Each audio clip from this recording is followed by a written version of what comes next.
The crown never felt heavier than it did at dawn. Draven Blackmere stood alone on the eastern balcony of Ironhold Castle, watching the first light bleed across the mountains like a wound that refused to heal. The cold wind cut through his ceremonial tunic, but he did not move. He had learned long ago that kings do not flinch. Kings do not show weakness. Kings stand still while the world storms around them. 10 years. 10 years since his father drew his last breath in the chamber behind him. 10 years since Draven had knelt beside the old king's bed and heard the words that would chain him forever. "A good king puts the pack above all else," his father had whispered, his voice like dry leaves scraping stone. "Remember that, my son, above all else." Draven had remembered. Every single day he had remembered. He had sacrificed his youth for council meetings. He had sacrificed his freedom for treaties and alliances. He had sacrificed his heart for a political engagement to a woman he respected but could not love. And still it was not enough. The Silver Fang Pack stretched before him in the pale morning light. Thousands of wolves lived within these borders, farmers and blacksmiths, healers and hunters, warriors and servants. All of them looked to him for protection. All of them trusted him to make the right choices. But lately, Draven had begun to wonder if there were any right choices left. The Council of Elders had grown bold in recent months. They questioned his decisions openly now, something they never would have dared when his father ruled. Lord Kaelin Ravencrest, the most ambitious of them all, had been whispering in dark corners, gathering allies, building a faction that answered to him rather than the crown. And then there were the rogues. Reports had been flooding in for weeks. Exiled wolves gathering at the eastern border.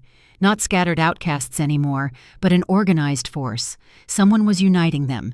Someone was arming them. Someone was pointing them toward Silver Fang territory like a blade aimed at the heart. Draven closed his eyes and breathed deeply. The scent of pine and frost filled his lungs. Somewhere below, a horn sounded. The trial would begin soon. A trial he had not wanted. A trial that would force him to choose between law and conscience, between tradition and truth. The accused was an Omega named Sera Ashvale. He had read her file the night before. Born in the lower boroughs to parents who died in a rogue attack when she was 7. Raised in the orphan guardhouse. Failed to shift during her coming-of-age ceremony 6 years ago. Assigned to servant duties in the palace ever since. By all accounts, she was nothing. A broken wolf, an empty vessel walking among the living. But she had done something that no one could explain. 3 days ago, a child of House Thornwood had gone missing during a hunt. The boy was 7 years old, unshifted, defenseless. Search parties had scattered across the southern ravine, but none had found him before nightfall. None except Sera Ashvale. She had abandoned her assigned duties without permission. She had traveled alone into territory marked for ranked wolves only. She had found the boy bleeding and broken at the bottom of a cliff, surrounded by rogue scouts. And somehow, impossibly, she had carried him back. The report said she moved faster than any Omega should be able to move.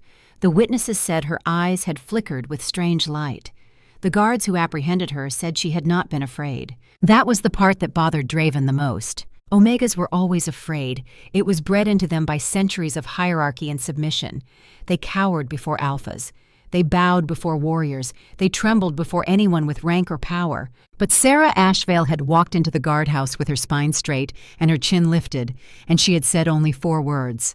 "The child is safe." The horn sounded again. Draven opened his eyes and turned away from the dawn. It was time to judge someone who might be the only innocent person in his entire kingdom. The Hall of Judgment had been built 300 years ago by Draven's ancestors. It was designed to intimidate. Massive stone pillars rose toward a vaulted ceiling lost in shadow. Torches burned in iron brackets, casting dancing light across tapestries that depicted the glory of ancient wolf kings. The floor was black marble, polished so perfectly that it reflected the flames like a dark mirror. At the far end of the hall, the Alpha throne waited. Carved from a single block of mountain stone, it sat upon a raised dais that forced everyone below to look up. Look up and remember who ruled them. Draven hated that throne. He descended the central stairs slowly, aware of every eye upon him. The hall was packed. Nobles in silk and silver, warriors in ceremonial armor, council elders in robes of black and gold. Even servants had crowded into the back corners, drawn by rumors of what had happened in the southern ravine. They all wanted to see the Omega who had defied the natural order. Draven took his seat on the throne. The stone was cold beneath him. It was always cold. "Bring forward the accused," he commanded. The great doors at the far end of the hall groaned open. For a moment there was only torchlight and shadow. Then the guards appeared, dragging their prisoner between them. Draven had expected many things. He had expected tears. He had expected terror. He had expected the broken shuffle of a servant who knew her life was about to end. What he saw instead made him straighten in his seat. Sera Ashvale walked with her head held high. Her wrists were bound in silver cuffs that should have been burning her skin, but she showed no pain. Her simple gray dress was torn and dirty, her dark hair tangled from days in the holding cells, but her eyes were fixed directly on him. No Omega had ever looked at him like that. No Omega had ever dared. The guards forced her to her knees before the dais, but even kneeling, she did not bow her head. Even kneeling, she met his gaze without flinching. Something stirred in Draven's chest, something he had not felt in years. "Sera Ashvale of the Lower Burrows," the chief elder announced, his voice echoing through the hall. "You stand accused of violating pack law. You abandoned your assigned post without permission. You entered restricted territory reserved for ranked wolves. You endangered yourself and, by extension, the resources of this pack." Murmurs rippled through the crowd. Draven heard the words they whispered. Disgrace. Broken. Wolfless. They had already judged her. They had judged her the moment she failed to shift 6 years ago. "How do you answer these charges?" the elder demanded. Sera's voice rang clear through the hall.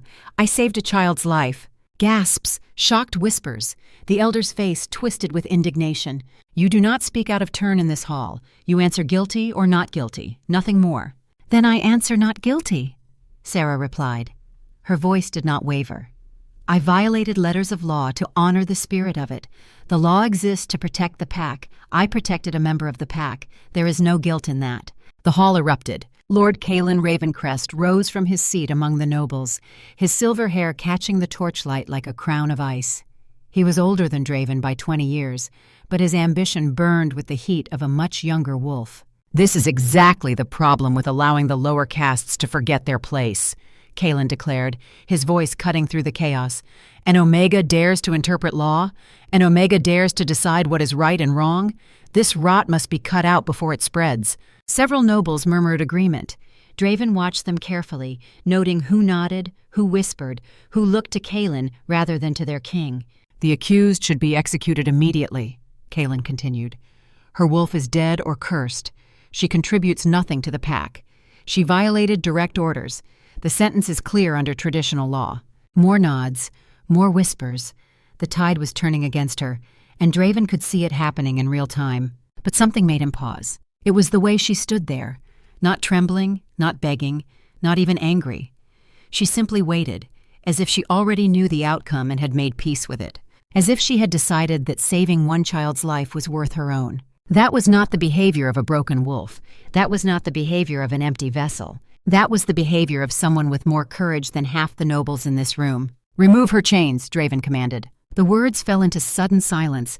Even the torches seemed to stop flickering. Lord Kalen's face went pale.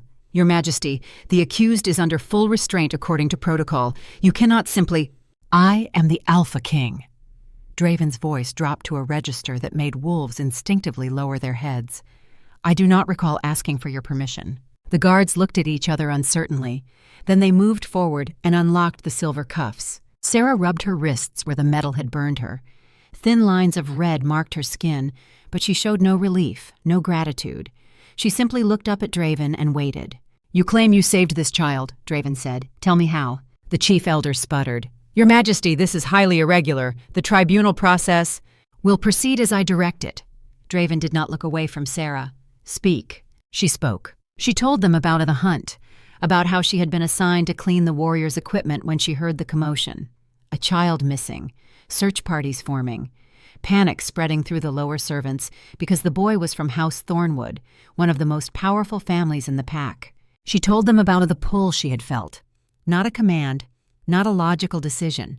Just a certainty in her bones that she needed to go to the southern ravine, that she needed to find him. She told them about running through the forest in the fading light, about the scent of blood leading her down a cliff face that should have been impossible to descend, about finding the boy broken and bleeding at the bottom, surrounded by 3 rogue scouts who were deciding whether to kill him or use him as bait. "I did not think," Sera said quietly. "I simply moved. When I reached them, I was faster than I should have been. Stronger. The rogues did not expect resistance from an Omega. I took the boy and I ran."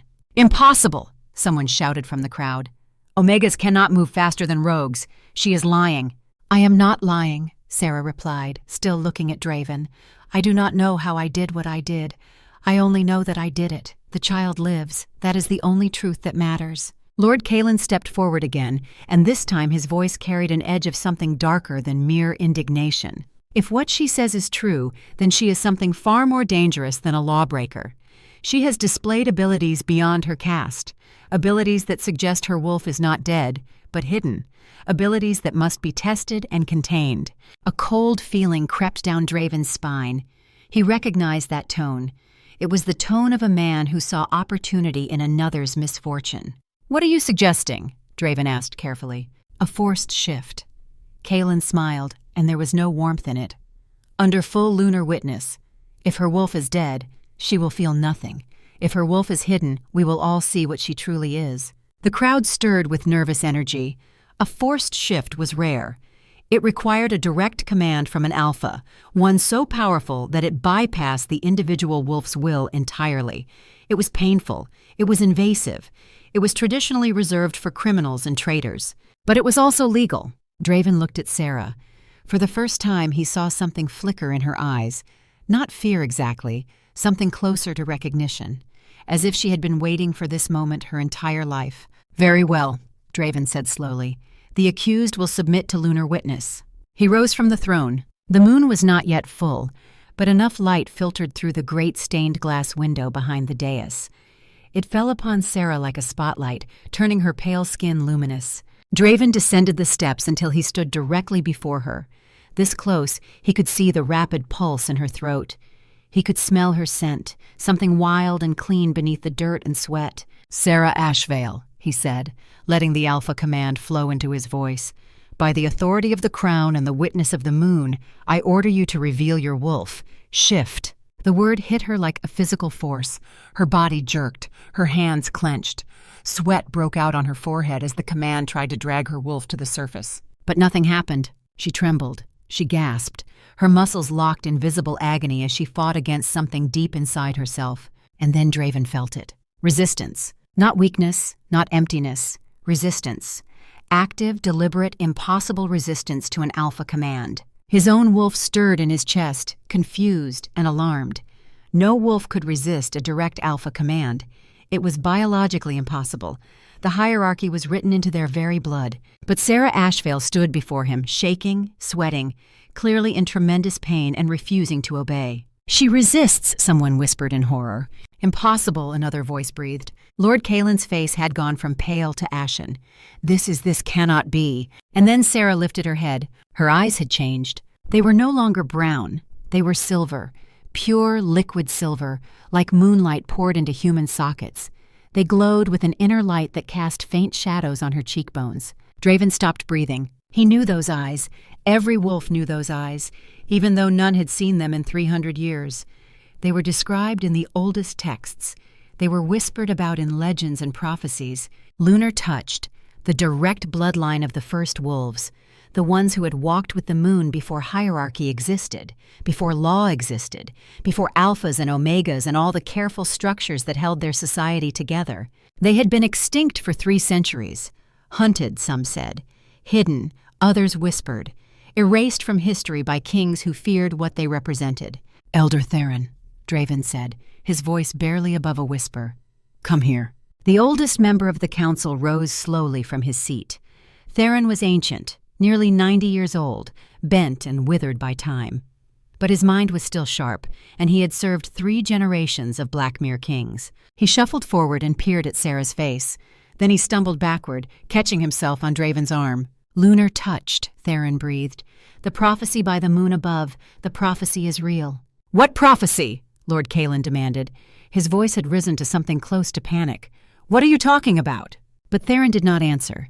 He was staring at Sera as if he had seen a ghost. Perhaps he had. Sera's eyes moved from Theron to Draven. When she spoke, her voice seemed to echo from somewhere far away. "I did not ask for this," she said. "I do not know what I am. I only know that something has been sleeping inside me since the night I failed to shift. Something that wakes when children are in danger. Something that refuses to obey commands from those who would let innocents die." The hall exploded into chaos. Nobles shouted over each other. Warriors reached for weapons. Council elders demanded explanations that no one could give. And in the center of it all, Sera Ashvale stood with silver eyes and trembling hands, more alone than she had ever been in her entire life. Draven made a decision. He did not consult the council. He did not ask for votes or opinions. He simply raised his hand, and the hall fell silent. "The accused is hereby placed under royal protection," he announced. "She will be confined to the East Wing under guard. No one speaks to her without my permission. No one touches her without facing my judgment. This trial is suspended until further investigation." "You cannot do this," Lord Kalen hissed. "She is a threat to everything we have built. She must be contained, studied, eliminated if necessary." "She will be protected." Draven turned to face Kalen directly. "And anyone who harms her will answer to me personally. Is that clear, Lord Ravencrest?" Something passed between them. A challenge, a threat, a line drawn in the sand. Kalen's jaw tightened, but he bowed his head. "As you command, Your Majesty." But his eyes said something different. His eyes said this is not over. The guards led Sera away through a side door. Just before she disappeared, she looked back at Draven one last time. Her eyes had faded back to brown, but he could still see the silver lurking beneath the surface, waiting, watching. When she was gone, Elder Theron gripped Draven's arm with surprising strength. "We must speak privately," the old wolf whispered. "There are things you need to know, things your father should have told you, things that could save this pack or destroy it." Draven nodded slowly. "My chambers, 1 hour." He turned and walked toward the throne, but he did not sit. He stood before it instead, looking down at the cold stone seat that had defined his entire life. His father's voice echoed in his memory. "A good king puts the pack above all else." But what if putting the pack above all else meant protecting a wolf that everyone else wanted dead? What if it meant defying tradition, defying the council, defying centuries of law? What if it meant standing alone against an enemy he could not yet see? Draven closed his eyes. The weight of the crown pressed down on him like a mountain. And somewhere in the East Wing, a young woman with extraordinary eyes sat in darkness, waiting to discover whether she was salvation or destruction. The memories came to her like wolves circling in the night. Sera sat on the cold floor of her guarded chamber, knees drawn to her chest, forehead pressed against the stone wall. The guards had given her a bed, but she could not bring herself to use it. Softness felt like a trap. Comfort felt like a lie. She had learned long ago that the world did not offer comfort to wolves like her. The night of her 16th birthday rose unbidden in her mind.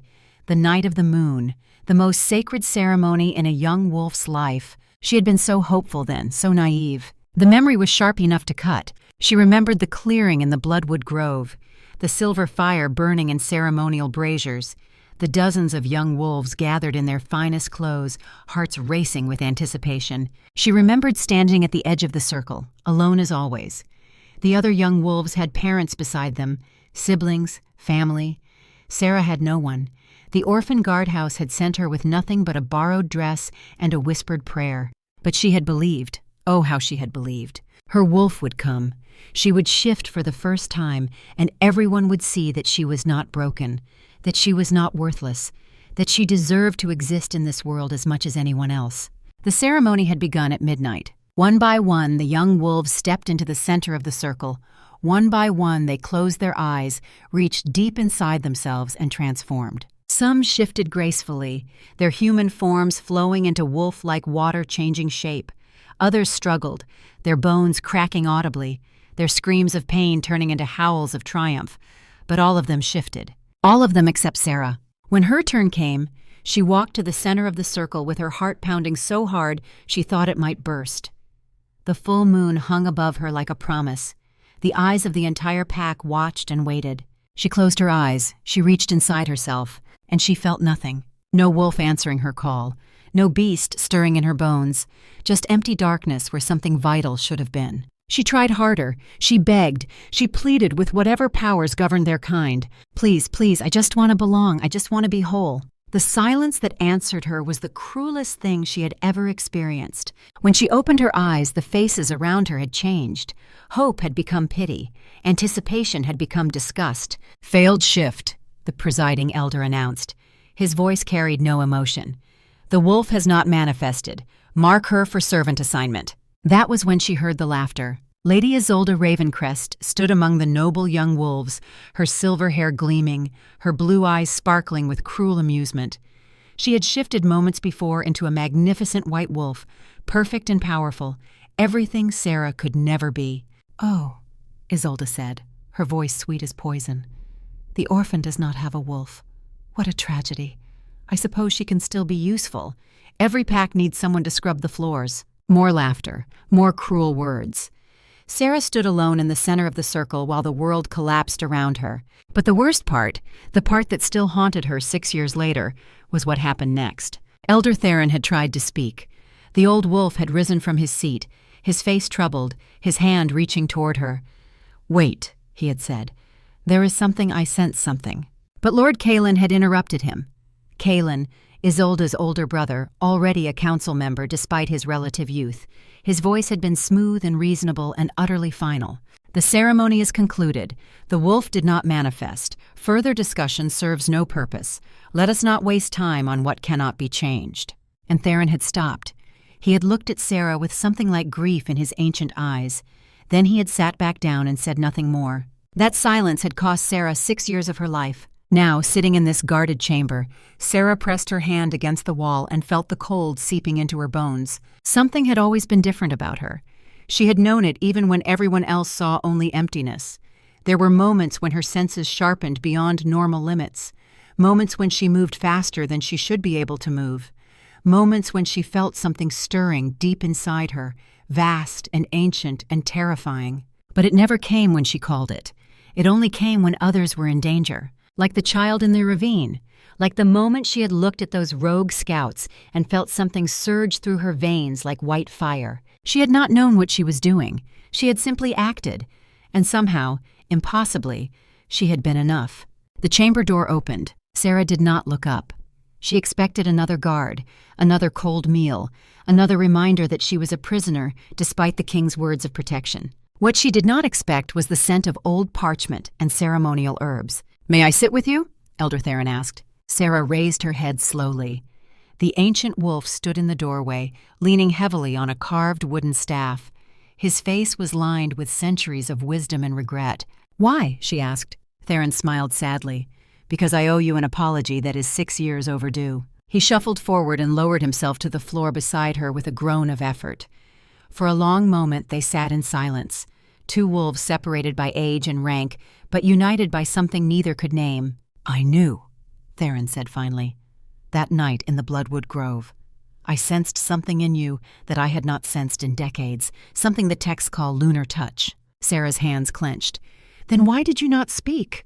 Why did you let them mark me for nothing?" "Because I was afraid." Theron's voice cracked. "Because Callan was watching, and I knew what he would do if he suspected the truth. The lunar touched were hunted to extinction for a reason, child. They represented a threat to the hierarchy that our society is built upon, a threat that men like Callan would destroy at any cost. So you let me suffer instead?" "Yes." Theron did not try to defend himself. "And I have carried that shame every day since. I told myself I was protecting you by keeping you hidden. I told myself that a life of servitude was better than death. But the truth is, I was a coward. I chose my own safety over your dignity." Sera did not know what to say. The anger she expected to feel was there, burning in her chest. But beneath it was something else, something that felt almost like understanding. "What am I?" she whispered. Theron reached into his robes and withdrew a scroll so old that the edges crumbled at his touch. "This is the last surviving copy of the lunar prophecy. Your king's father ordered all others destroyed, but I kept this one hidden because I believed I hoped that someday it would matter." He unrolled the scroll carefully. The words were written in an ancient script that Sera could barely read. "In the age of broken moons and hollow thrones," Theron recited from memory, "when the wolf of Whitefire rises from the dust, the crown shall bow, the pact shall break. But only if the king refuses the hand that is offered. If the king chooses to stand with the flame, the pack shall be reborn, stronger than before. Sera felt the blood drain from her face. You think I am this wolf of white fire? I do not think. I know. Theron's eyes met hers. Your eyes turned silver today. The same silver described in every text about the lunar touched. The same silver that has not been seen in 300 years. But I cannot even shift. How can I be anything if I cannot become a wolf? You can shift, Theron said quietly. Your wolf has been protecting you, hiding you, keeping you safe until the time was right. He paused. The lunar touched do not shift like normal wolves. Their transformation is not about strength or speed. It is about truth. They shift when truth demands it. They reveal themselves when lies can no longer be tolerated. Sera thought about the rogues in the ravine, about the moment when she had stopped being afraid and started being something else entirely. What happens now? She asked. That depends on the king. Theron rolled up the scroll and tucked it away. The prophecy speaks of two possible futures. In one, the king rejects the wolf of white fire, and the pack is destroyed. In the other, the king stands with her, and the pack is transformed. King Draven protected me today. He did. But protecting you and standing with you are very different things. Theron's voice grew heavy. There are forces at work in this castle that want you dead. Lord Kaelin has been building power for years. He has allies on the council, allies among the nobles, allies in places even I cannot see. If he decides you are a threat to his ambitions— The old wolf did not finish the sentence. He did not need to. Sera leaned her head back against the wall and closed her eyes. I never asked for any of this. None of us ask for our destiny, Theron replied. We only choose whether to face it or flee from it. He rose slowly, his old bones creaking. At the door, he paused and looked back. For what it is worth, he said, I am glad you survived. I am glad your wolf kept you hidden until you were strong enough to bear what is coming. And I am sorry, truly sorry, that I was not brave enough to protect you sooner. Then he was gone, and Sera was alone again. But she did not feel empty anymore. She felt terrified. She felt overwhelmed. She felt 1,000 things she could not name, but not empty, never empty again. Something was waking inside her. Something that had been sleeping for 6 years, gathering strength, waiting for the moment when truth would demand its presence. And that moment was coming.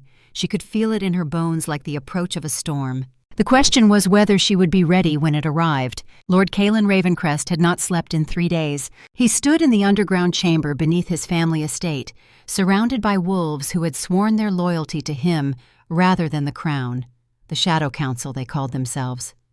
A name whispered in dark corners, never spoken aloud where loyal ears might hear. There were 12 of them in total. Lords and ladies from the oldest noble families, military commanders with grievances against the king, council elders who believed Draven was too weak to lead. All of them wanted change, all of them wanted power, and all of them were afraid of what they had witnessed in the Hall of Judgment. The lunar touched are supposed to be extinct, Lord Brennan muttered. He was a burly warrior with more muscle than sense, but his loyalty was unquestionable. My grandfather told stories about them. Nightmares, more like. Wolves who could see through lies. Wolves who could burn the corruption out of other wolves with nothing but a touch. Stories, Lady Marin said dismissively. She was older than Kaelin, colder, with a reputation for ruthlessness that made even hardened warriors uneasy. Legends exaggerated over generations. The girl has some unusual abilities. That does not make her a threat. Did you see her eyes? Brennan demanded. Pure silver, like the moon itself was looking out at us. That is not normal. That is not natural. Enough, Kaelin said quietly. The room fell silent. That was the power he had cultivated over the years. Not the roaring dominance of an alpha, but the cold, patient control of someone who understood that true power came from fear and dependency, not brute strength. The girl is irrelevant, Kaelin continued. She is a tool, a weapon. What matters is how we use her. How do you mean? Lady Marin asked. Kaelin smiled. It was not a pleasant expression. Draven has made a mistake. He protected her publicly. He defied the council, defied tradition, defied everything his father built. He made himself look weak and sentimental in front of the entire pack. Some would say he looked strong, Brennan argued, standing up to us like that, making his own decisions. Some would say that. The common wolves, perhaps, the servants and farmers who think with their hearts instead of their heads. Kaelin's voice dripped with contempt. "But the nobles, the council elders, the military commanders, they see what I see. A king who is willing to throw away centuries of law for one broken omega." He began to pace, his footsteps echoing in the stone chamber. "We have been patient. We have been careful. We have spent years positioning ourselves for the right moment, and now that moment has arrived." He stopped and turned to face them. "The rogues are already gathering at the eastern border. They believe they are coming for conquest. They do not know they are coming to serve our purpose." Lady Marin's eyes narrowed. "You're in contact with the rogues?" "I am in contact with everyone who can be useful." Kaelin's smile widened. "The rogues want to destroy Silver Fang. We want to rule it. Our goals are not incompatible as long as we control the outcome." "And the girl?" Brennan asked. "The lunar touched?" "She is the key to everything." Kaelin picked up a goblet of wine from a nearby table and studied the dark liquid. "If we kill her outright, Draven becomes a martyr, the king who tried to protect an innocent and was thwarted by cruel nobles. But if she kills herself, if she seems to go mad, or if she attacks someone, or if she does something that forces Draven to act against her," he let the words hang in the air. "Then Draven is destroyed either way," Lady Marin finished. "Either he punishes her and proves he was wrong to protect her, or he refuses to punish her and proves he cannot be trusted to enforce law." "Exactly." Kaelin raised his goblet in a mock toast. "And when the pack loses faith in their king, when the rogues breach our borders, when chaos reigns, we will be there to restore order, to save our people from the weakness of the Blackmere line." The Shadow Council exchanged glances. Some looked uncertain, others looked eager, all of them looked afraid. But fear, Kaelin knew, was just another form of loyalty. "There is one complication," Lord Brennan said slowly. "Elder Theron. He visited the girl's chamber tonight. He was there for nearly an hour." Kaelin's expression did not change, but his hand tightened on the goblet. "Theron has always been a problem. He knows too much about the old ways. He remembers too much of what the lunar touched were capable of." "Should we eliminate him?" "Not yet. That would draw too much attention." Kaelin set down the goblet. "But watch him. Watch everyone who goes near the girl, and watch the king most of all." He moved toward the chamber door, then paused. "One more thing.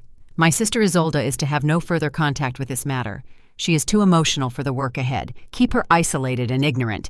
If she learns what we are planning, she may do something foolish." "Understood," Lady Marin said. Kaelin nodded and disappeared into the shadows. Behind him, the Shadow Council began to whisper among themselves. Plans within plans, betrayals within betrayals. The game was in motion now, and Kaelin intended to win. The message arrived at midnight. Draven was alone in his chambers, staring at the map spread across his desk. Red markers showed rogue positions along the eastern border. Blue markers showed his own forces. The disparity was troubling. When the knock came, he assumed it was another report, another piece of bad news to add to the growing pile. Instead, his personal guard entered with a face as white as bone. "Your Majesty, a message from General Marcus Ironfang, urgent." Draven took the sealed letter and broke it open. The words inside made his blood turn to ice. "Your Majesty, I have discovered evidence of a conspiracy within the castle. The rogues are not acting alone. Someone inside Silver Fang has been feeding them information. Someone with access to military deployments and council meetings. I cannot name names yet, I need more evidence, but I urge you to trust no one until I return. The traitor is close to you, closer than you know. General Marcus Ironfang." Draven read the message 3 times. Then he walked to the fireplace and burned it. His father's voice echoed in his memory. "A good king puts the pack above all else." But how could he protect the pack when he did not know who was trying to destroy it? He thought of Sera Ashvale, of silver eyes and impossible resistance, of a prophecy that spoke of 2 futures, one of destruction and one of rebirth. He thought of Lord Kaelin, of whispered conversations and gathered allies, of a smile that never reached the eyes. He thought of his own throne, cold and empty, waiting for a king who might not survive long enough to sit on it again. The dawn would bring new challenges, new enemies, new choices that would shape the fate of thousands. But tonight, Draven Blackmere stood alone in the darkness and wondered if he was strong enough to face what was coming, or if he would become just another name in the long history of kings who failed when their people needed them most. The weight of the crown had never felt heavier, and the night had never felt so long. 3 days had passed since the trial. 3 days of whispered rumors spreading through the castle like wildfire. 3 days of nobles watching each other with suspicious eyes. 3 days of tension coiling tighter and tighter, waiting for something to break. Draven stood in the corridor outside the ancient vault, a place he had not visited since his father's funeral. The stone walls here were older than the castle itself, carved from the mountain's heart by wolves who had lived before written history. Torches burned in iron brackets, but their light seemed weaker here, as if the darkness itself resisted illumination. Elder Theron waited beside him, leaning heavily on his staff. The old wolf had requested this meeting in secret, sending word through channels that even the Shadow Council could not monitor. "Are you certain this is necessary?" Draven asked. "More certain than I have been about anything in 50 years. Theron's voice was grave. "What I am about to show you will change everything you believe about your family, about your father, about the very foundations of our pack." Draven felt a cold weight settle in his stomach. "Then show me." Theron placed his palm against a section of wall that looked identical to all the others. Ancient words left his lips, syllables from a language that had not been spoken aloud in centuries. The stone groaned, dust fell from cracks that had not existed a moment before, and slowly, impossibly, a doorway opened in the solid rock. Beyond it lay stairs descending into absolute blackness. "The Vault of Kings," Theron said quietly. "Only 3 people alive know of its existence. You are now one of them." They descended together, Theron's staff tapping against each step, the sound echoing endlessly into the depths below. The air grew colder with each passing moment. The darkness grew heavier. Draven felt as though he were walking into the throat of some ancient beast. At the bottom of the stairs, Theron spoke another word of power. Light bloomed from crystals embedded in the ceiling, revealing a chamber that stole Draven's breath. It was vast, cathedral vast. The ceiling rose so high that shadows swallowed it entirely. Stone shelves lined every wall, filled with scrolls and books and artifacts that radiated age like heat from dying embers.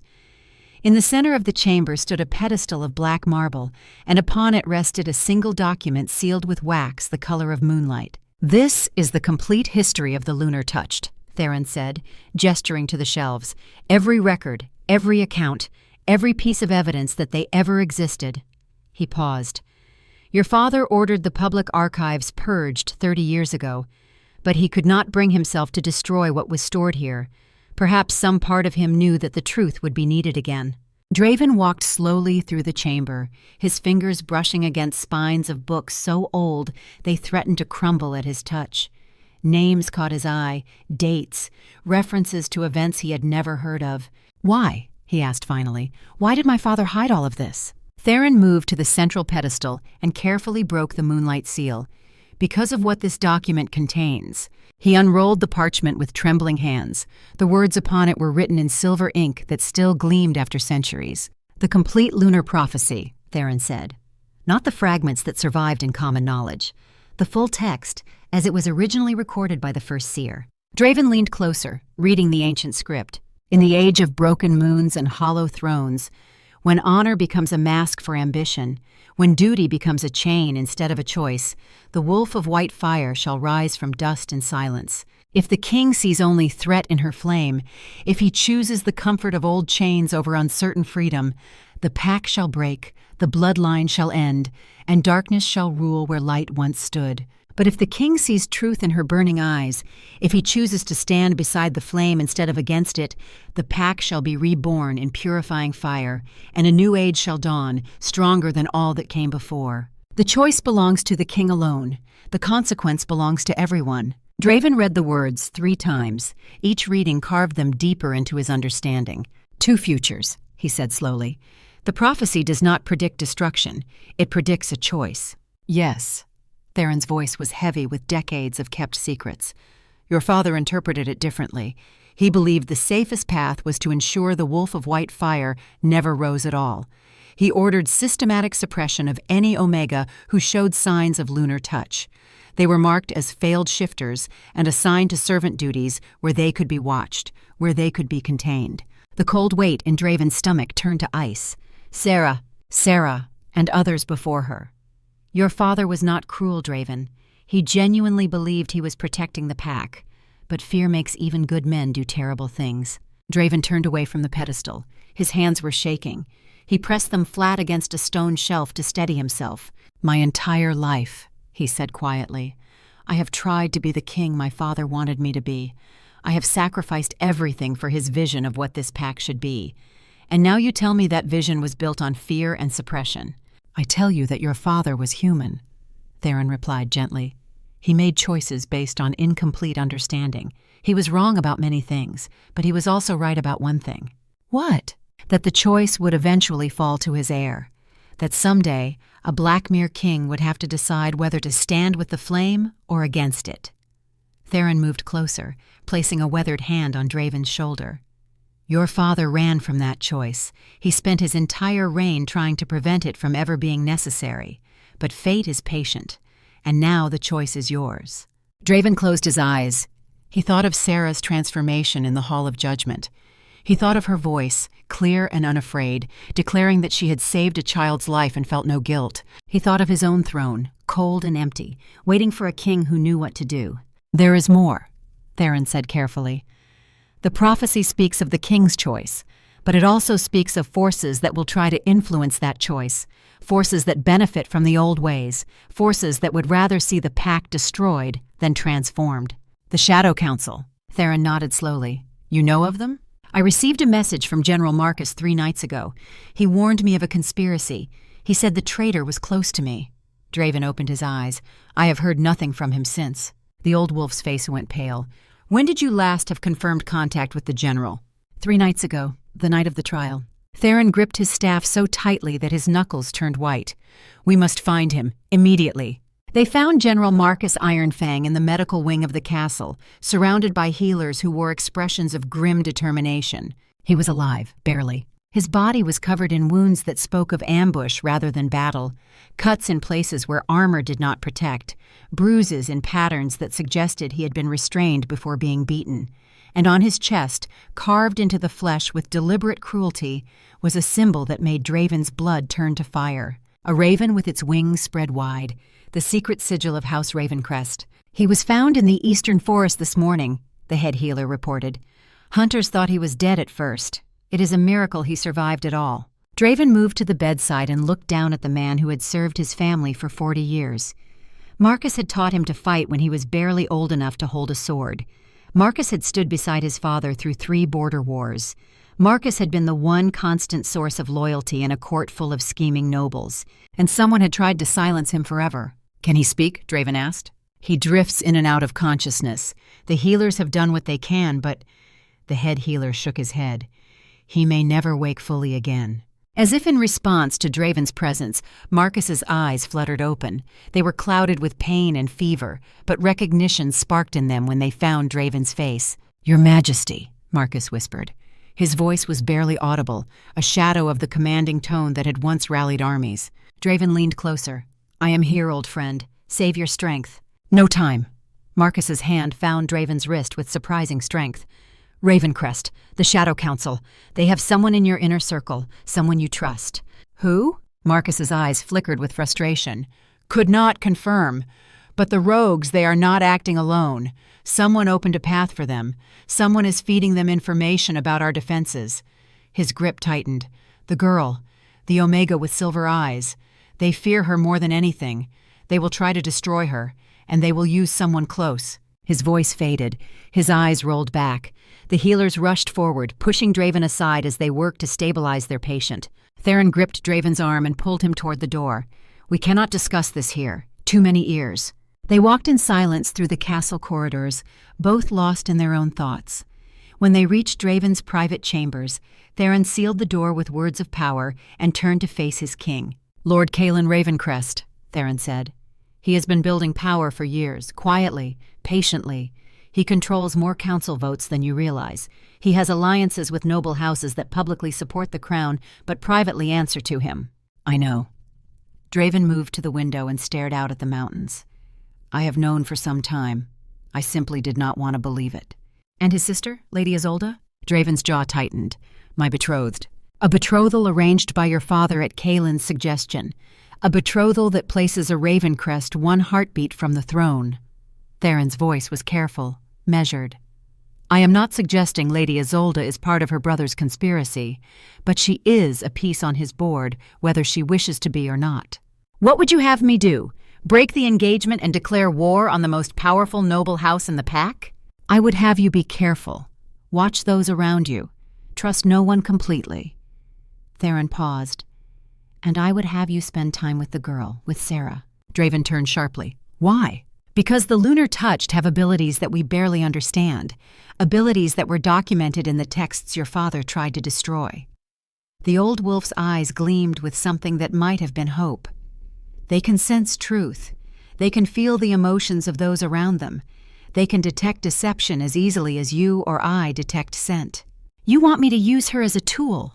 I want you to give her a chance to become what she was born to be, and in doing so, perhaps she can help you see what you have been unable to see on your own." Draven considered this for a long moment.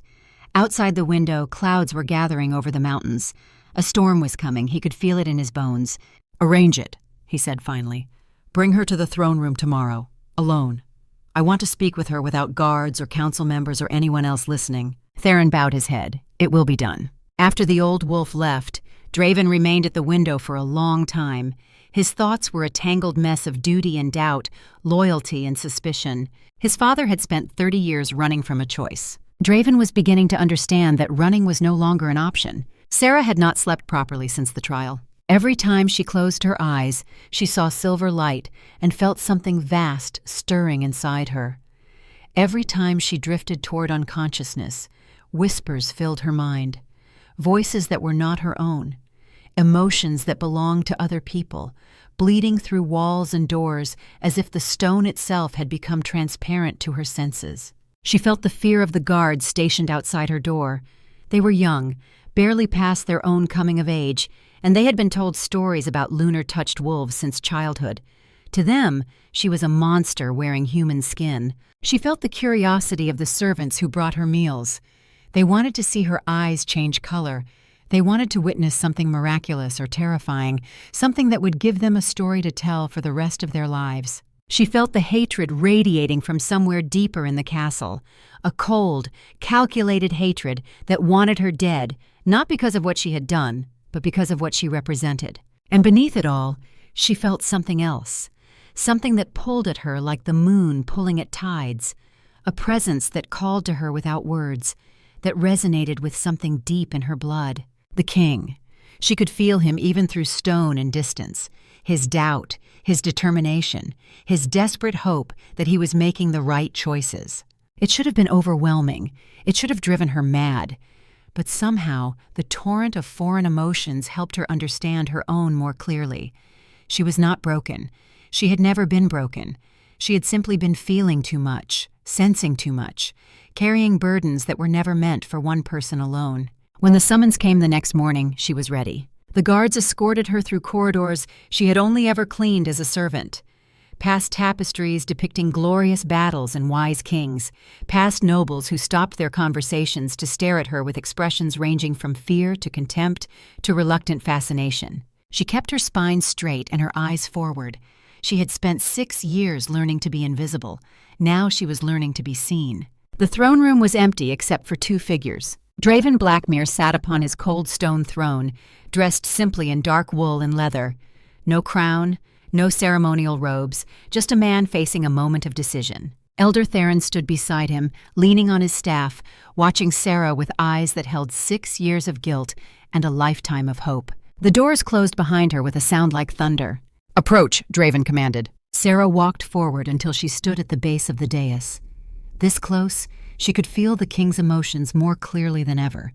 Exhaustion, suspicion, and beneath it all, a desperate need to believe that he was not alone in facing what was coming. "Do you know why you are here?" Draven asked. "No, Your Majesty." Honest answer. A ghost of approval flickered across his face. "Elder Theron tells me you have abilities beyond what normal wolves possess, the ability to sense truth, to feel the emotions of others." Sera glanced at Theron. The old wolf nodded slightly. "I have always felt things," she admitted, "even before the trial. But since my eyes changed, since something woke inside me, it has become stronger, clearer." She paused, "sometimes overwhelming." "What do you feel right now?" Sera hesitated. The question felt like a test, and she was not certain what answer he wanted. "The truth," Draven said quietly. "I do not want comfort or flattery. I want to know what you actually sense." She took a deep breath. I feel your exhaustion. You have not slept well in days. I feel your suspicion, not of me specifically, but of everyone around you. Someone has betrayed you recently, someone you trusted. Draven's expression did not change, but his emotions shifted. Interest, wariness, a spark of something that might have been hope. Continue. I feel your doubt. You are questioning everything you were taught, everything you believed about your father and your duty and what it means to be king. Sera met his eyes directly. And beneath all of it, I feel your loneliness. You carry burdens that you cannot share with anyone. You make decisions that affect thousands of lives, and you face the consequences alone. Silence filled the throne room. Even Theron seemed to be holding his breath. Draven rose from his throne and descended the steps until he stood directly before her.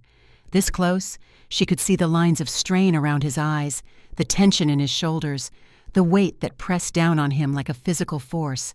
You truly can sense these things, he said. It was not a question. Yes, then tell me this. His voice dropped lower, harder. Is there anyone in my court who wishes me dead? Sera closed her eyes and reached outward with senses she was only beginning to understand. The castle sprawled around her like a living organism, full of hearts and minds and secrets. She let herself drift through it, touching consciousness after consciousness, searching for the specific darkness the king had described. She found it almost immediately. Yes, she whispered. More than one, but the strongest, the most dangerous. Her eyes snapped open. He is meeting with others right now, in a chamber beneath the castle. They are planning something terrible. Draven's face hardened into stone. Can you lead us there? Sera hesitated. What he was asking went far beyond anything she had done before. It would require her to embrace abilities she barely understood, to trust instincts that had only recently awakened. But she thought of the child in the ravine. She thought of what it felt like to save a life when everyone expected her to be worthless. Yes, she said, I can try. They moved through the castle in silence, Draven and Theron following, as Sera traced the thread of malevolent intent through corridors and stairwells. Twice they had to hide as guards passed. 3 times they descended through doorways that Theron had to open with words of power. The deeper they went, the stronger the darkness became. Finally, Sera stopped before a wall of solid stone. Here, they are behind this wall. Theron examined the stone with practiced eyes. A concealed chamber, old construction, possibly predating the castle itself. He looked at Draven. I can open it, but they will know immediately. We will lose any element of surprise. Draven considered this for only a moment. We did not come here to hide. Open it. Theron spoke the words. The wall groaned and split apart, revealing a torchlit chamber beyond. And in that chamber, frozen in shock, stood Lord Calen Ravencrest and 11 other wolves. The moment stretched like a held breath. Calen recovered first. His expression shifted from surprise to cold calculation in the space of a heartbeat. Your Majesty, he said smoothly. What an unexpected honor. I was not aware you knew of this place. I know many things, Lord Ravencrest. Draven stepped into the chamber, his presence filling the space like a storm cloud. I know about the messages to the rogues. I know about the attack on General Marcus. I know about your plans to destabilize my rule. For just a moment, fear flickered in Calen's eyes. Then it vanished, replaced by a smile that held no warmth. Accusations are easy to make. Proof is another matter entirely. His gaze slid to Sera. And I see you have brought your pet oracle. Tell me, has she also informed you that my sister has been eagerly anticipating your wedding? That House Ravencrest has been nothing but loyal to the crown for generations? Your sister is not the one standing in a hidden chamber with known conspirators. Conspirators? Calen laughed softly. We are merely nobles discussing matters of mutual interest. There is no law against private meetings, Your Majesty, even for those who sit on thrones. Draven felt his wolf rising inside him, demanding violence, but he forced it down. Losing control now would only give Calen exactly what he wanted. This discussion is finished, Draven said coldly. You will all return to your quarters and remain there until I decide how to proceed. Anyone who attempts to leave the castle will be treated as a confessed traitor. The nobles exchanged uneasy glances. Some of them had clearly not expected to be discovered. Others looked to Calen for guidance. Calen only smiled. As you command, Your Majesty, we are, as always, loyal servants of the crown. He bowed with exaggerated courtesy and led his fellow conspirators out of the chamber. As he passed Sera, his eyes met hers for just a moment. The hatred she felt from him was so intense that it nearly drove her to her knees. After they were gone, Draven turned to Theron. "We cannot arrest them without evidence that will stand before the full council. If I move too quickly, I will look like a tyrant. The other nobles will side with Kaelin out of fear." "Then we gather evidence," Theron replied, "carefully, patiently." "We may not have time for patience." Draven looked at Sera. "You said they were planning something terrible. Can you tell me what?" Sera closed her eyes and tried to recall the emotions she had sensed. "I felt anticipation, excitement. They believe something is about to happen, something that will change everything." She opened her eyes. "And I felt hunger, the kind of hunger that comes from waiting too long for a meal that is finally within reach." Draven's jaw tightened. "The Blood Oath banquet. It is tomorrow night." Theron's face went pale. "The ceremony where every noble house renews their vows of loyalty to the crown. If they are planning to move against you, it would be the perfect moment. Every potential ally and enemy gathered in one place." "Then we must be ready." Draven looked at Sera with an expression she could not quite read. "You will attend the banquet. Stay close to me. Watch everyone. If you sense anything at all, you will tell me immediately." Sera felt the weight of what he was asking settle onto her shoulders. She was an Omega, a servant, a wolf who had spent 6 years being invisible. And now a king was trusting her to help him survive. "I understand," she said quietly. Draven nodded once. Then he turned and walked away, the weight of his crown pressing down on him with every step. The Blood Oath banquet was one of the oldest traditions of the Silver Fang Pack. Every year, on the night of the winter's first full moon, the noble houses gathered in the Great Hall to renew their pledges of loyalty to the crown. It was a ceremony designed to remind everyone of the bonds that held the pack together, a ritual of unity in a world full of division. But tonight, unity was the last thing on anyone's mind. Sera stood in the shadows at the edge of the hall, dressed in simple gray wool that marked her as a servant. Draven had wanted her to blend in, to watch without being watched. She was grateful for the anonymity, even as she struggled to process the torrent of emotions flooding through her from every direction. Fear, ambition, loyalty, betrayal. The hall was a storm of contradictions, and she was caught in the middle of it. The nobles had arrived in their finest clothes, jewels glittering, laughter ringing hollow.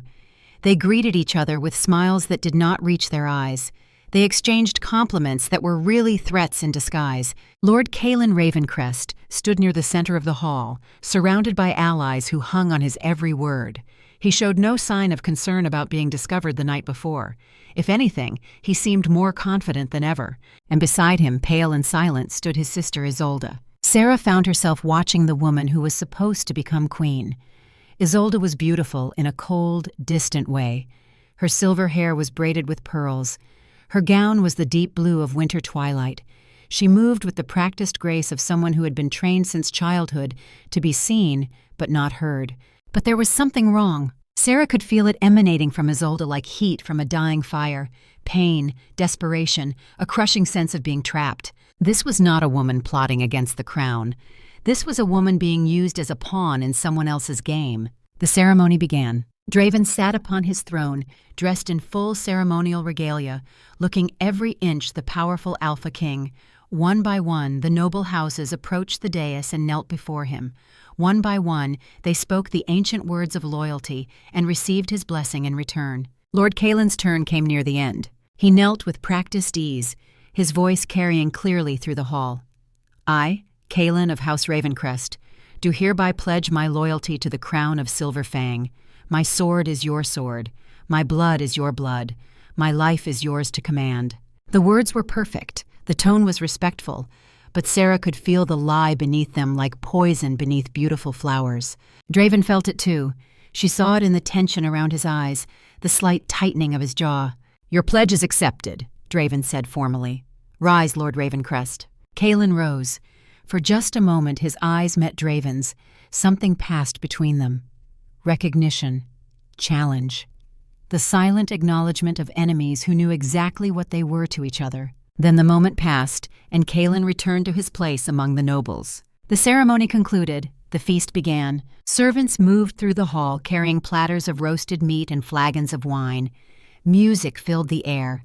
Conversations rose and fell like waves against a shore. Sera remained in the shadows, watching, sensing, waiting. She felt the moment when something changed. It was subtle at first.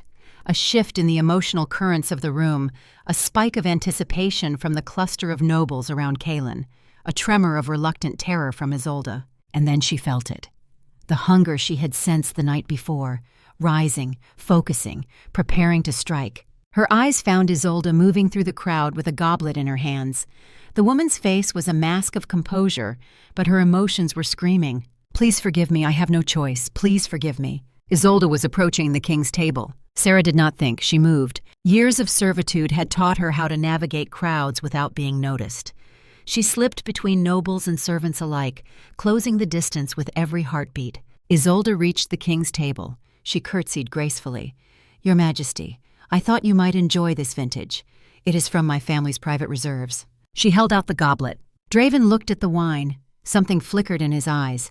Suspicion, perhaps, or simply the wariness of a man who had learned to question every gesture of kindness. He reached for the goblet. Sera arrived. Her hand closed around the cup at the same moment as Draven's. Their fingers touched. Their eyes met. "Allow me, Your Majesty," Sera said loudly. "It is custom for a servant to taste wine before it is offered to the king." Before anyone could stop her, she raised the goblet to her lips and drank. The poison hit her system like liquid fire. She had expected pain. She had expected her body to reject the substance, to fight against the invasion. What she had not expected was the response from something deep inside her. White light exploded behind her eyes. Heat surged through her veins, not destroying her, but transforming the poison into something else entirely. She felt her wolf rising, not in anger, but in protection, burning away the corruption before it could take hold. The goblet slipped from her fingers and shattered on the floor. Sera stood trembling in the sudden silence, her eyes glowing pure silver, wisps of white flame dancing across her skin. The entire hall had frozen. Nobles stared in shock. Warriors reached for weapons they were not allowed to carry in the king's presence. Servants dropped their trays and fled. And Isolde had fallen to her knees, tears streaming down her face, her carefully constructed mask finally shattered. "I am sorry," she sobbed. "I am so sorry. I had no choice. He made me. He made me." Lord Kaelin's face had gone from confident to ashen. He took a step backward, then another, his eyes fixed on Sera with naked terror. "Impossible," he whispered. "The poison should have killed her instantly." Draven rose from his throne, his voice cut through the chaos like a blade. "Seize Lord Ravencrest, now!" Guards moved, nobles scattered, and in the center of it all, Sera felt the white fire finally begin to fade, leaving her standing alone in a room full of enemies and allies she could not yet distinguish. Elder Theron was at her side in moments, his aged hand steadying her. "The purifying flame," he breathed. "I never thought I would see it with my own eyes. You did not just survive the poison, child. You burned it from existence." Sera looked down at her hands. They were trembling, but unmarked. The fire had not harmed her at all. "What am I?" she whispered. Theron's eyes glistened with something that might have been tears. "You are what the prophecy promised, the wolf of white fire, the one who burns away corruption." He paused. "And you just saved the king's life." Across the hall, Draven had descended from the dais. His guards had secured Kaelin, who was struggling against their grip with the desperation of a trapped animal. "This is a mistake," Kaelin shouted. "I had nothing to do with this. It was Isolde. She acted alone. She has always been unstable." Draven stopped before his former ally. His voice was quiet, but it carried through the entire hall. "Your sister is crying on the floor, confessing that you forced her to commit murder. Your sigil was carved into the chest of my most loyal general, and your chosen poison just failed to kill me because a woman you dismissed as worthless turned out to be something you could not possibly understand." He leaned closer. "Your games are finished, Kaelin. Your conspiracies are exposed, and your house will answer for every crime you have committed against this crown." Kaelin's face twisted with rage. "You understand nothing. I was trying to save this pack from your weakness. The old bloodlines knew how to rule. They knew that strength was the only law that mattered. You and your pathetic father, with your mercy and your reforms, you have made us soft. You have made us prey." "Take him away," Draven commanded. The guards dragged Kaelin toward the doors. But before they could reach them, the Lord managed to tear one hand free. He pointed directly at Sera. "She is the real threat," he screamed. "Not me. Her kind destroyed our ancestors. Her kind will destroy us all. Kill her now before it is too late. Kill her before she burns everything we have built to ashes." The door slammed shut behind him. Silence filled the hall. Draven turned to face Sera. The nobles watched with breath held, waiting to see what their king would do. He walked toward her slowly. His expression was unreadable.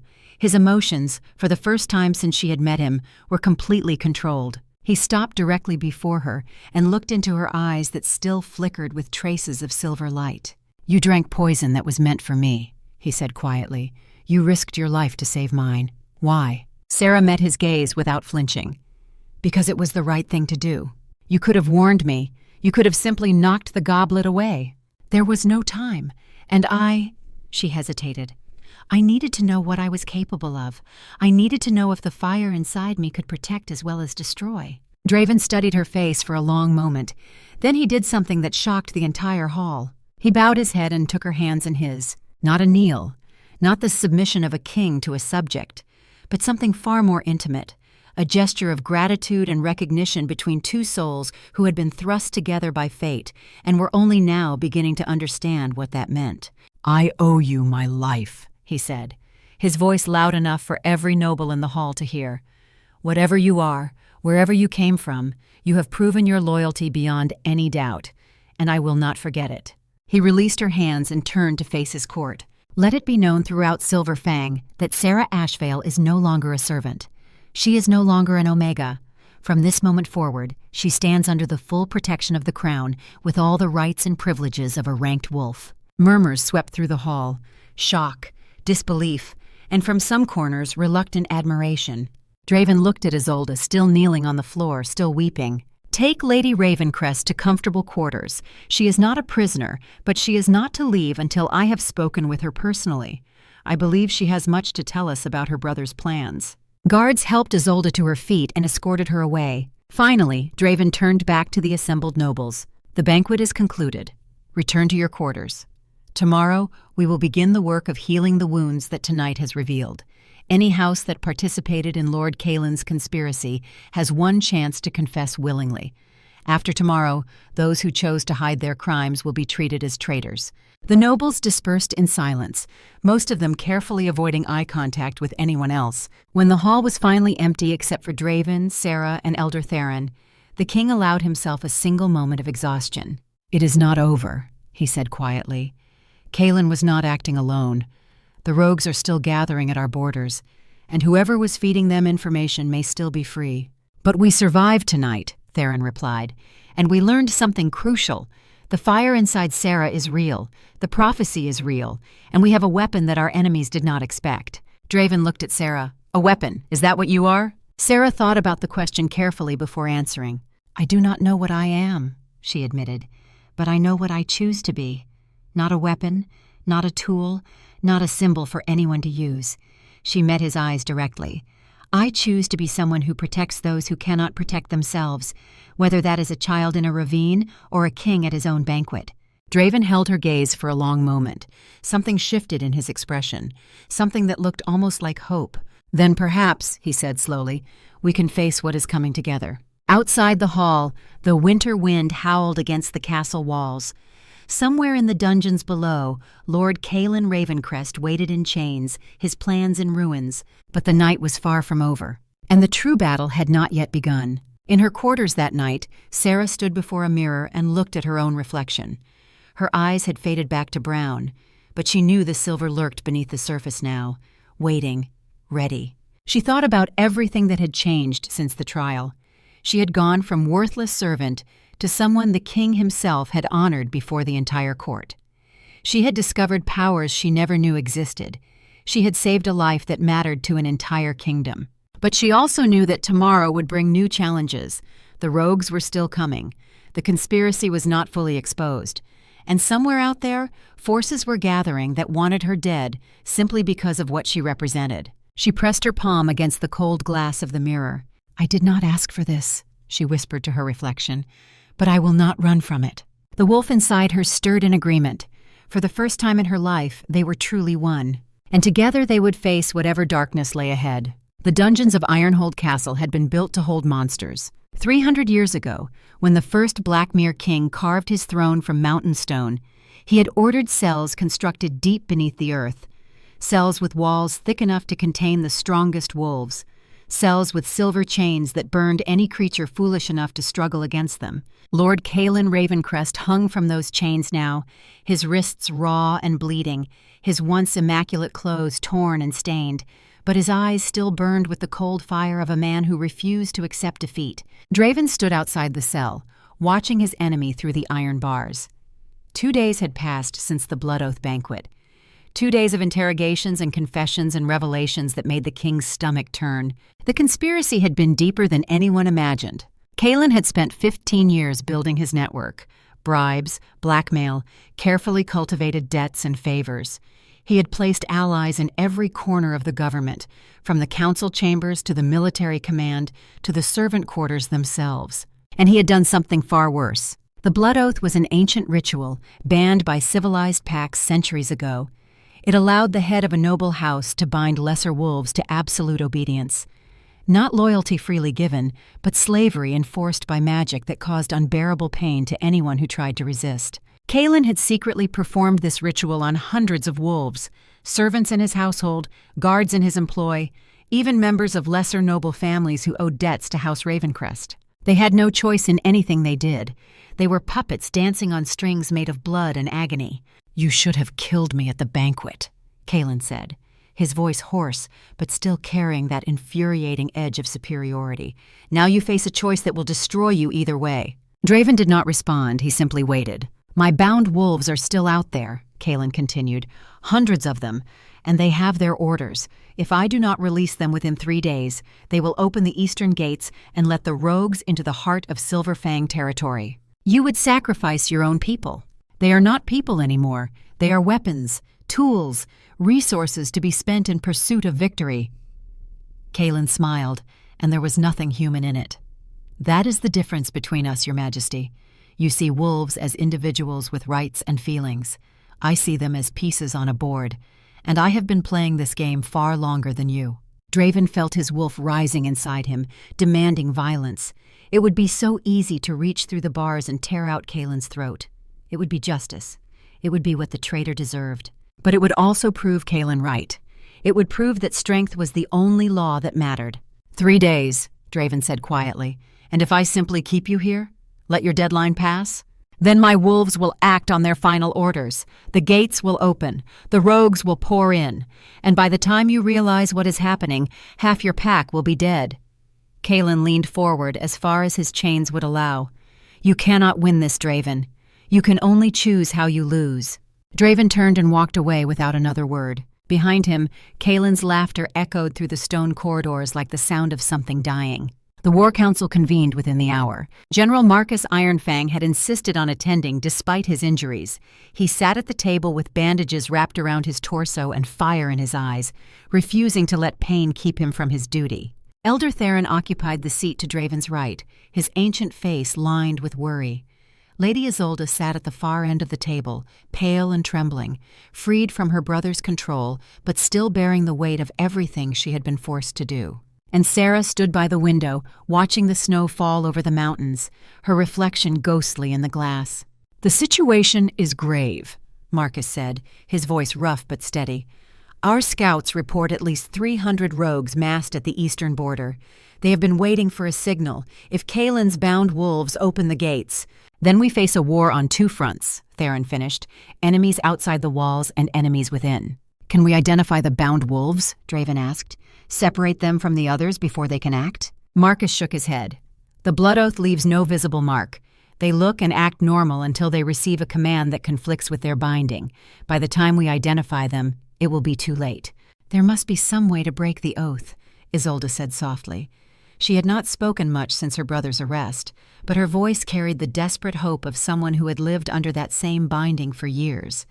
"There must be some way to free them."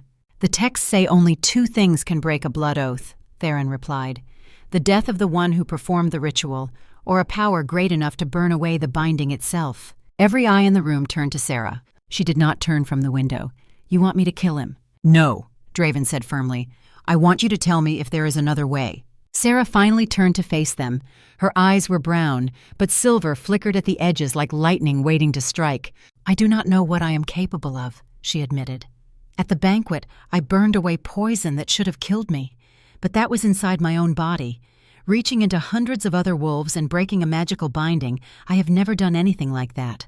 "Could you try?" Marcus asked. "I could try, but if I fail, the attempt might kill me." She paused. "Or it might kill them." Silence fell over the council. The weight of impossible choices pressed down on everyone in the room. Draven rose from his seat and walked to the window where Sera stood. He looked out at the falling snow, at the mountains that had sheltered his people for generations, at the world he had sworn to protect.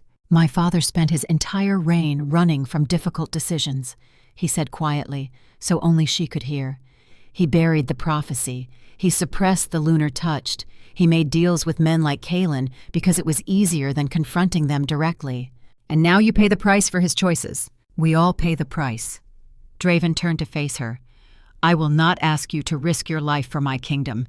That is not a burden any king has the right to place on another." "It is not your kingdom," Sera replied. "You said so yourself. A king serves the pack. The pack does not serve the king. That does not mean you should die for them." "No, it means I should be willing to." Her voice softened. "I spent 6 years being told I was worthless. 6 years cleaning floors and carrying water and pretending I did not exist. Do you know what kept me alive during those years?" Draven shook his head. "The belief that someday, somehow, I would matter, that my life would have meaning, that I would do something that actually made a difference." She smiled, and there was no fear in it. "If burning away 100 blood oaths is what I was born to do, then I will not run from it.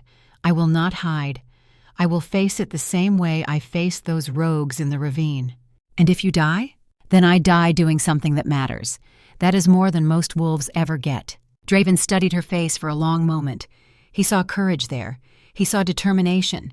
But he also saw something else, something he had not expected. Peace. She had made her choice, and she was at peace with it. "There may be another way," Theron said suddenly. Everyone turned to look at the old wolf. He had risen from his seat and was fumbling through the scrolls he always carried with him. "The blood oath binds individual wolves to obedience," Theron continued. "But the binding itself is anchored to Kaelin. It flows from him like threads from a spider at the center of its web."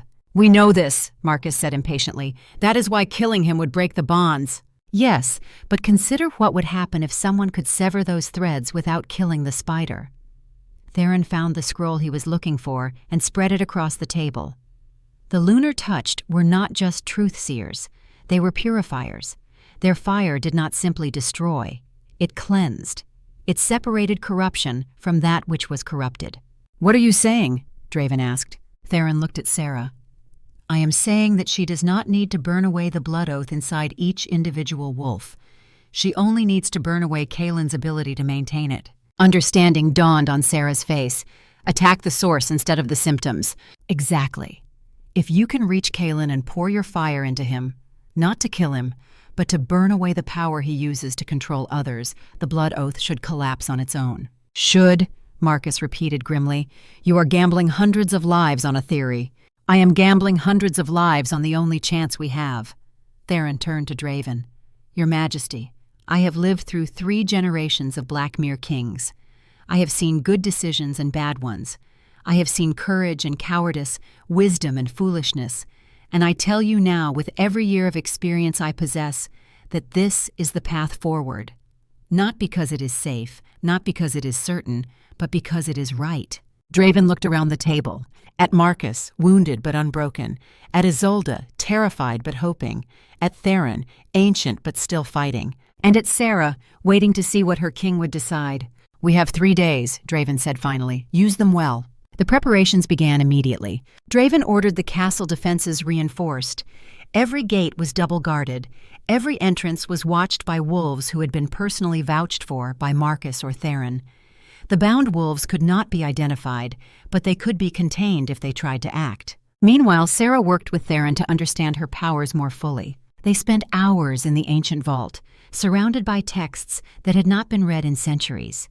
Theron taught her the history of the lunar touched, their abilities, their limitations, the stories of those who had come before her, and the prices they had paid for their gifts. "The white fire is not truly fire," Theron explained on the second day. "It is truth made manifest. When you burned away the poison, you were not destroying the substance itself. You were destroying the lie that it belonged inside you." "I do not understand." "Poison is a lie that the body tells itself. It enters as something foreign and tricks the flesh into treating it as normal. Your fire saw through that lie and rejected it." "And the blood oath?" "The blood oath is also a lie. It tells the bound wolf that they have no choice, that obedience is their only option, that resistance is impossible. But that is not true. Every wolf has a choice. The binding simply makes them forget that." Sera considered this carefully. "So, if I can show them the truth, if I can remind them that they are free, the lie collapses, the binding breaks, they remember who they really are." It sounded simple when Theron explained it, but Sera knew that nothing about this would be simple. On the eve of the third day, she stood alone on the castle battlements, watching the sun sink below the mountains. The world was painted in shades of red and gold, beautiful and terrible, like the fire that burned inside her. Footsteps approached from behind. She did not need to turn to know who it was. "You should be resting," Draven said. "So should you." He moved to stand beside her at the wall. For a long moment, neither spoke. They simply watched the dying light together, two wolves facing an uncertain dawn. "I keep thinking about my father," Draven said finally, "about the choices he made, about the kingdom he left behind." "Do you hate him?" "I want to. It would be easier if I could hate him, if I could blame him for everything and feel righteous in my anger." He paused. "But I cannot, because I understand why he did what he did.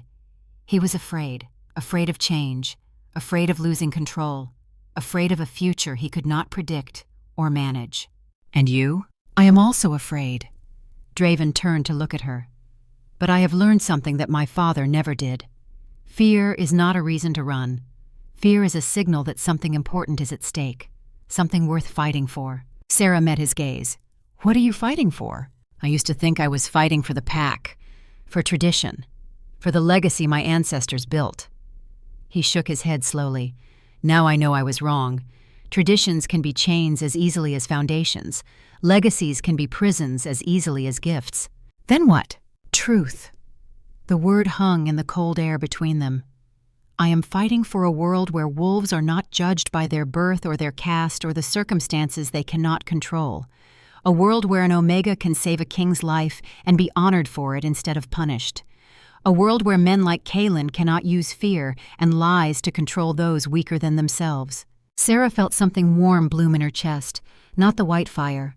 Something gentler, something that might have been hope. "That is a good thing to fight for," she said quietly. "It is what you have been fighting for your entire life, whether you knew it or not." Draven reached out and took her hand. His grip was warm and strong.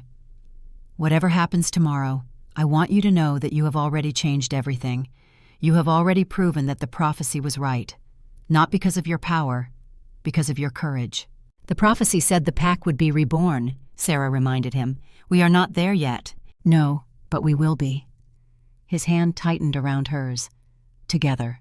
The attack came at dawn. Draven had expected Kaelin's bound wolves to try something subtle, a quiet opening of gates, a silent betrayal in the darkness. Instead, they erupted into open violence. The bound wolves moved as one, their actions synchronized by the magical threads that connected them to their master.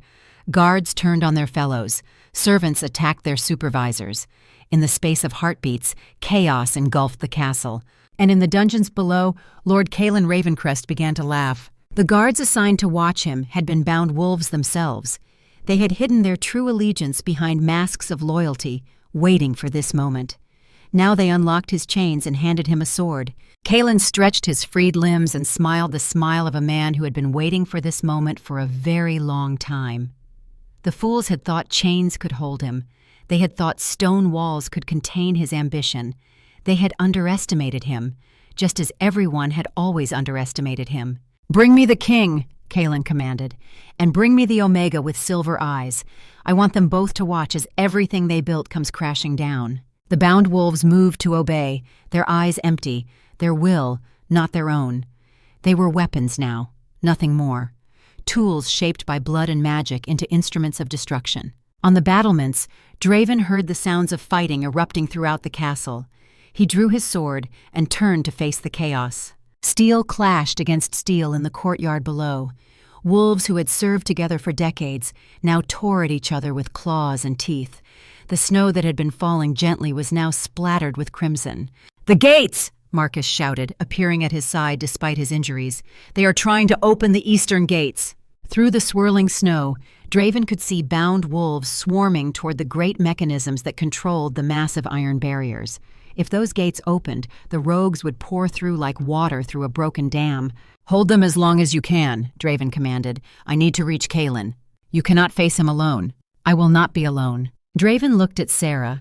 She stood with her hands raised, white fire already flickering around her fingers, her eyes pure silver in the morning light. "Go," she said. "Find him. I will handle the rest." Draven hesitated for only a moment. Then he turned and plunged into the chaos. The castle had become a battlefield. Everywhere Draven looked, wolves fought wolves. Brother against brother. Friends turned to enemies by magic they had never asked for and could not resist. He cut through the fighting with grim efficiency, trying not to kill when he could avoid it.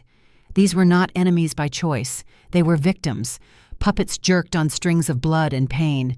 But some of them could not be avoided. Some of them came at him with such ferocity that he had no choice but to defend himself with lethal force. Every death weighed on him.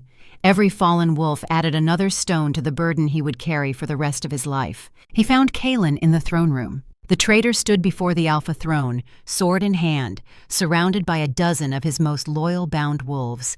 He had changed since the dungeons. New clothes, new confidence. The face of a man who believed he had already won. "Your Majesty," Kalen said mockingly, spreading his arms wide. "Welcome to the end of the Blackmere dynasty. I have to admit, you lasted longer than I expected.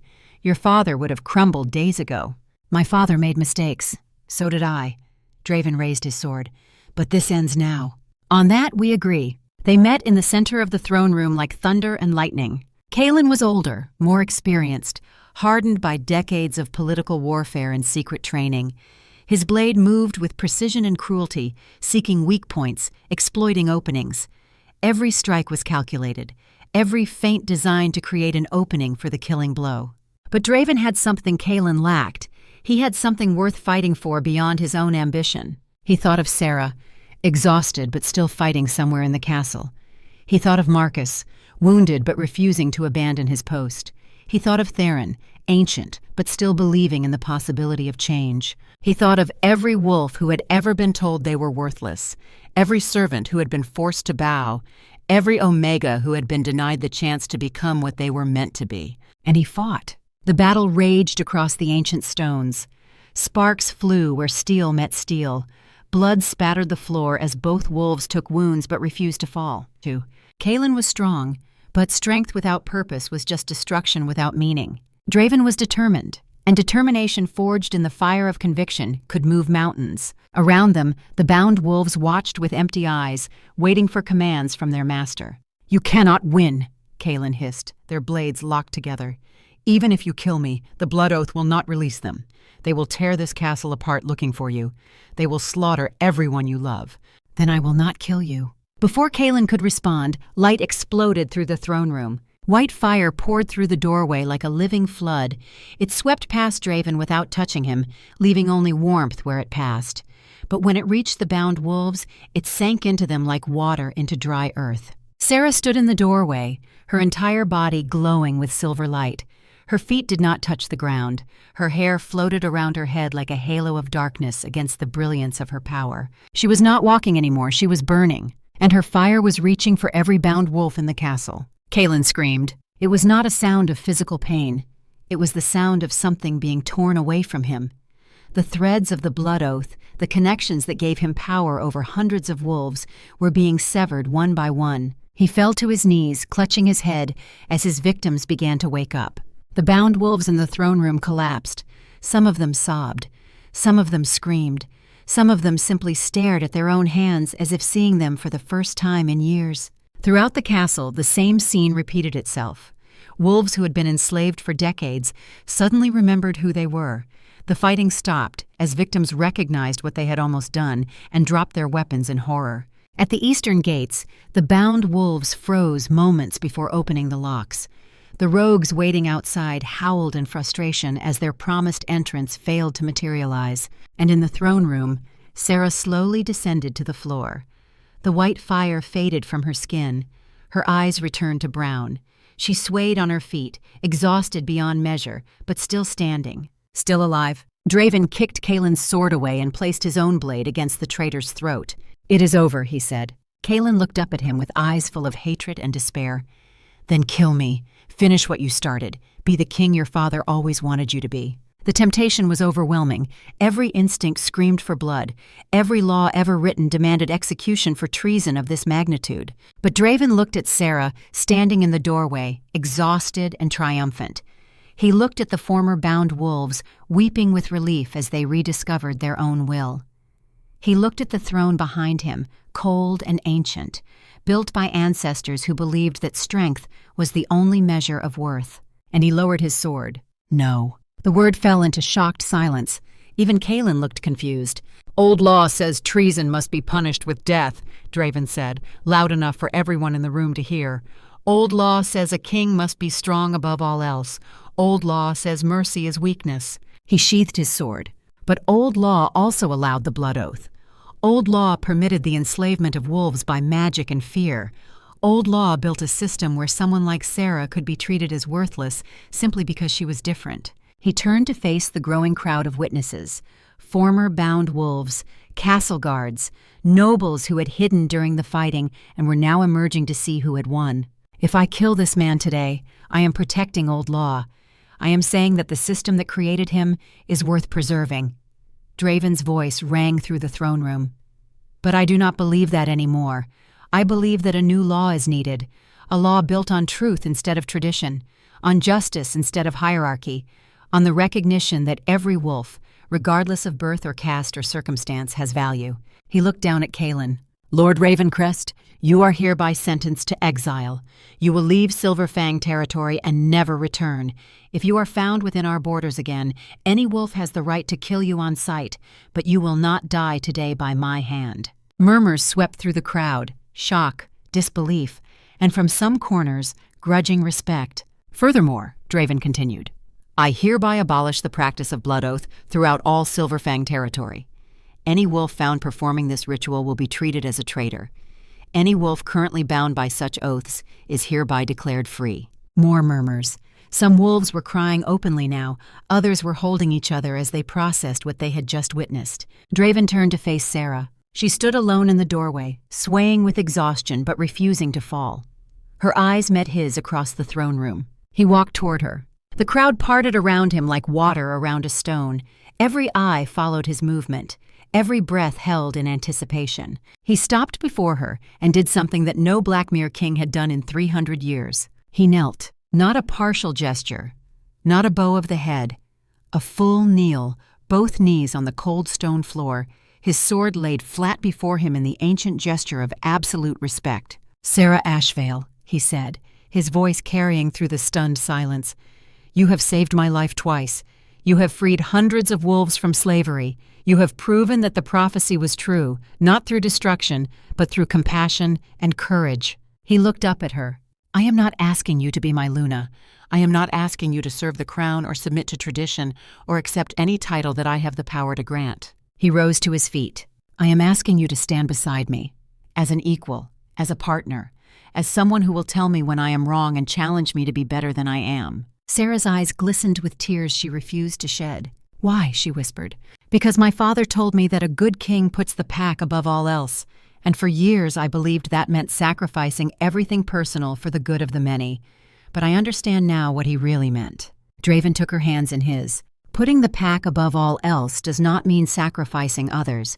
It means sacrificing yourself, your comfort, your traditions, your certainty. It means being willing to change and grow and admit when you are wrong. It means building something better than what came before, even when it terrifies you." He squeezed her hands gently. "I cannot do that alone. No one can. But with you beside me, I believe we can build a world where no wolf is ever told they are worthless again." Sera was silent for the long moment. The entire throne room seemed to hold its breath. Then she smiled. You are asking me to help you tear down 300 years of tradition and rebuild the pack from the ground up. Yes. You are asking me to face enemies we cannot yet see and challenges we cannot yet imagine. Yes. You are asking me to trust you with my life and my future and everything I might become. Yes. She stepped closer to him, close enough that their breath mingled in the cold air. Then I accept. Not because you are king, not because of prophecy or duty or destiny, but because you see me, the real me, and you do not look away. The throne room erupted in cheers. Wolves who had been fighting each other minutes before now embraced. Former bound wolves wept openly as they realized they would never be enslaved again. Even some of the nobles who had secretly supported Kaelin looked relieved that the nightmare was finally over.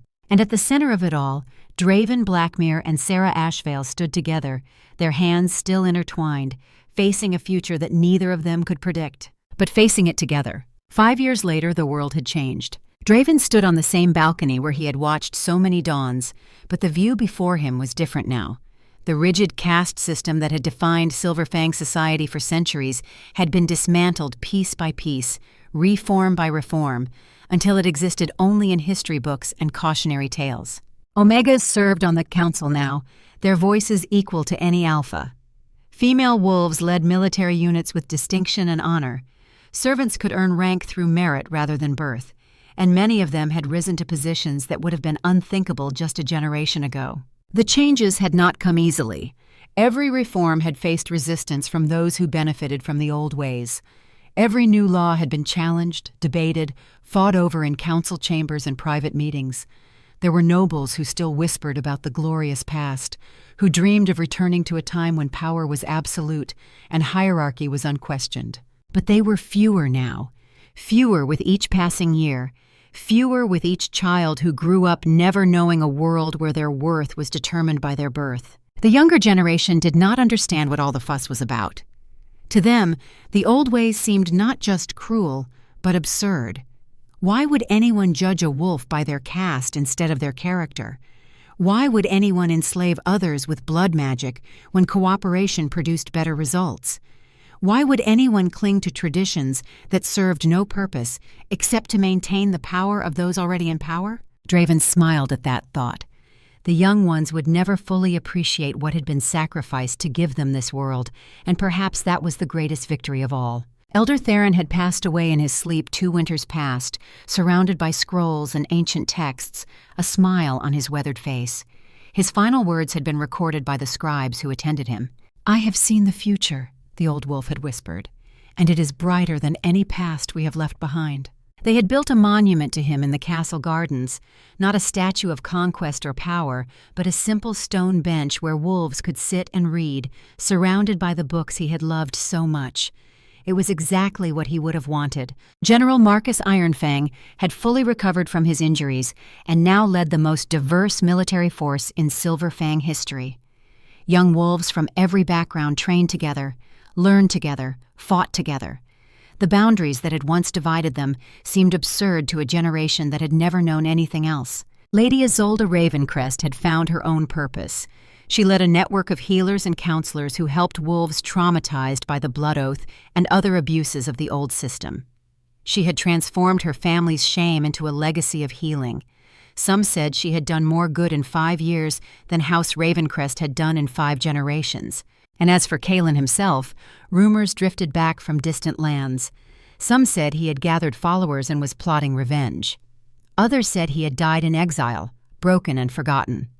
Draven did not know which stories were true, and he had learned not to spend his days worrying about threats that might never materialize. He had enough to do in the present without borrowing trouble from the future. The sound of small feet running across stone drew his attention from the horizon. "Father, father, look what I found!" Draven turned and knelt to catch the small figure hurtling toward him.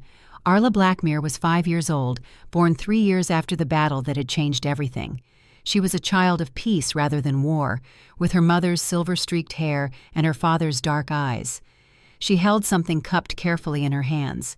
"What do you have there, little one?" Arla opened her palms to reveal a tiny bird, its wing bent at an awkward angle. "It fell from its nest," she said, her face serious with childlike concern. "Can we help it?" Draven looked at the bird. It was small and fragile, easily overlooked, easily dismissed as worthless. "Yes," he said softly, "we can help it." Sera appeared in the doorway, watching them with a smile that still made Draven's heart skip after all these years. The silver in her eyes was permanent now, a constant reminder of the power she carried and the choices she had made. "The council is waiting," she said. "Something about trade agreements with the northern packs." "They can wait a few more minutes." Draven stood, still holding Arla and her injured bird. "We have something more important to do first." Sera raised an eyebrow, but her smile only widened. Together, the three of them walked through the castle that had once been a monument to hierarchy and power. Now it was simply home. A place where a king, a queen, and their daughter could help a small bird with a broken wing. Because that was what it meant to put the pack above all else. Not sacrificing others for abstract principles, not enforcing tradition for its own sake, not measuring worth by birth or blood or ancient customs. It meant seeing every life as valuable, every creature as worthy of compassion, every broken thing as capable of healing. That night, Draven sat at his desk and wrote in the journal he had kept since taking the throne. The words came slowly, carefully, weighted with everything he had learned. "My father told me that a good king puts the pack above all else. For years I thought I understood what he meant. I sacrificed my youth, I sacrificed my freedom, I sacrificed my heart, all for the pack, all for duty. But I was wrong. Putting the pack above all else does not mean destroying yourself for others. It does not mean enforcing cruel laws because they are traditional. It does not mean judging wolves by circumstances they cannot control. It means being willing to change, to grow, to admit when you are wrong. It means sacrificing your comfort, your certainty, your pride. It means building something better than what came before, even when the whole world tells you it cannot be done." My father ran from this truth his entire life. He buried it. He suppressed it. He built walls around it and guards to keep it contained. I will not make the same mistake. The prophecy spoke of two futures, one where the pack was destroyed and one where it was reborn. We chose rebirth. We chose truth. We chose to stand together instead of clinging to divisions that served no one but those already in power. And now, 5 years later, I can finally see what we built. Not a perfect world, not a utopia. We still have problems. We still have enemies. We still face challenges that seem impossible to overcome. But we face them together, as equals, as partners, as wolves who have learned that strength means nothing without wisdom, and power means nothing without compassion. My daughter asked me today what it means to be king. I told her that a king is someone who serves, who protects, who lifts up those who cannot lift themselves. She thought about this for a long time.